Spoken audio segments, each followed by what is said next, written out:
warahmatullahi wabarakatuh. Halo semuanya, people, kembali lagi di podcast Smalley Bercerita bersama saya Yegi Sakina sebagai host dan akan memandu perjalanan podcast hari ini. Dan narasumber kita, finalis Duta Genre Kota Palembang dan harapan 1 Duta Literasi Smalley. Halo Smalley people. Saya Evan Variator sebagai harapan 1 Duta Literasi Smalley tahun 2025-2026 bersama rekan saya pada hari ini. Halo Smalley people, perkenalkan, nama aku Muhammad Bayu Tala dari kelas 11 2. Saat ini saya dipercayakan menjadi finalis Duta Genre Kota Palembang tahun 2025-2026. Teman-teman tahu gak sih, kita hari ini akan membahas peran duta dalam kenakalan remaja. Sebelum kita melanjut ke topik utama, kita akan menanyakan pembiasaan atau rutinitas mereka sehari-hari.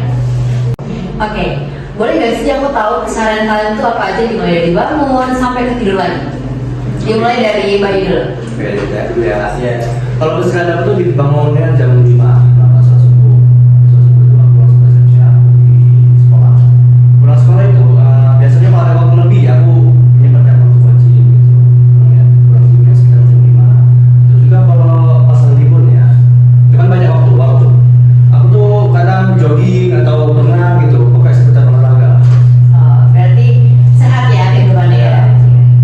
Kalau Ali bagaimana? Kalau dari saya sendiri, waktu libur tentunya jadwalnya sangat berbeda. Kalau waktu sekolah itu mulai dari subuh, yaitu sholat subuh, lalu melakukan aktivitas sekolah.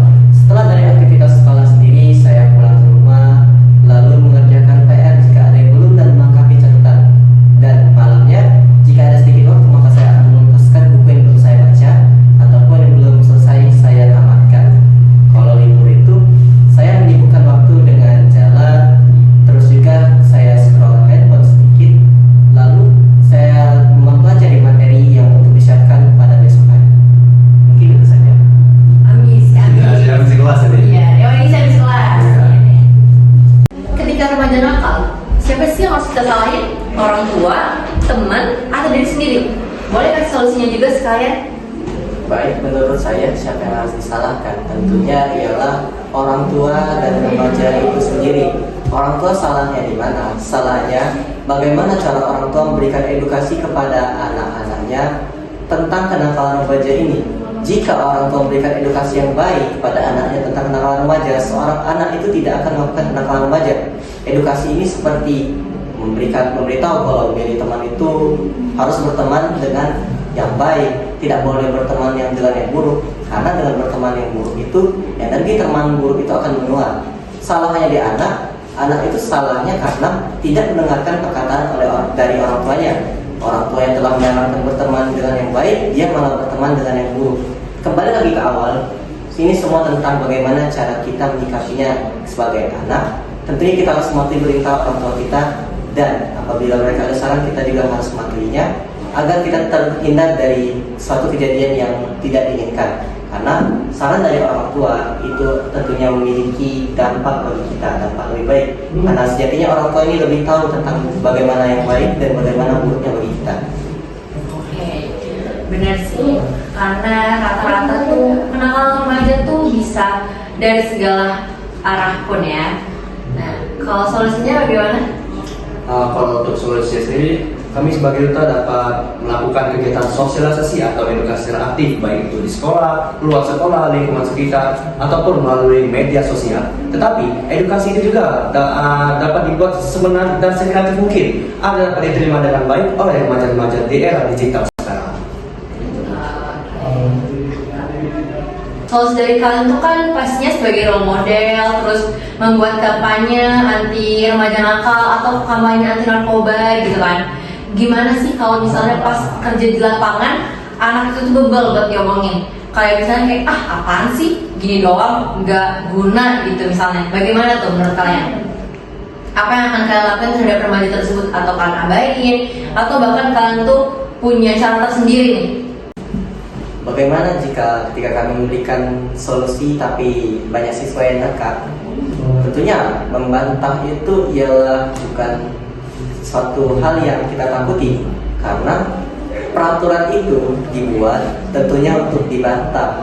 Jadi kita tidak bisa memaksakan siswa tersebut untuk melakukan peraturan yang kita buat sebagai seorang duta. Jadi, jika siswa ada yang membantah peraturan yang kita buat, maka kita harus menganalisis apa yang menyebabkan peraturan kita tuh dibantah. Apakah terlalu keras, apakah terlalu menyusahkan bagi siswa, apakah terlalu sangat sulit diterapkan. Kita harus menganalisis terlebih dahulu. Jika sudah menganalisa, maka kita harus meneliti bagaimana dan mengapa siswa tersebut bisa tidak menjalankan peraturan kita perbuat tersebut. Karena bandel itu ialah sikap para remaja. Tentunya kita sebagai duta juga harus sabar dalam menghadapinya. Sebagaimana duta itu menjadi role model bagi para sama siswa di sekolah, maka dari itu kami tentu saja menghadapinya dengan sabar dan rasa kasih sayang yang sangat luar biasa, supaya dapat mewujudkan generasi muda yang bebas dari kenakalan remaja untuk mewujudkan Indonesia Emas tahun 2026. Kalau dari saya seperti itu. Oke, berarti peran kalian sebagai duta tuh bersosialisasi di berbagai daerah, terus mengedukasi kepada remaja-remaja agar tidak terjerat ke kenakalan remaja tersebut ya? Ya, benar. Oh iya. Anda ada nggak sih pesan-pesan untuk remaja-remaja di luar sana gitu?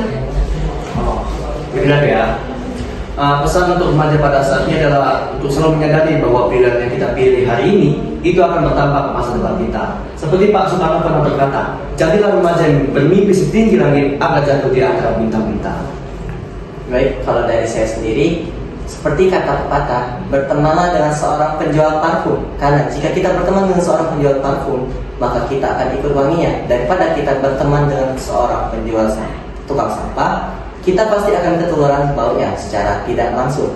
Pepatah ini mengajarkan kita tentang pandai-pandai dalam memilih pergaulan, karena pergaulan yang kita pilih, energinya akan menular kepada kita secara tidak langsung. Oke, benar sekali.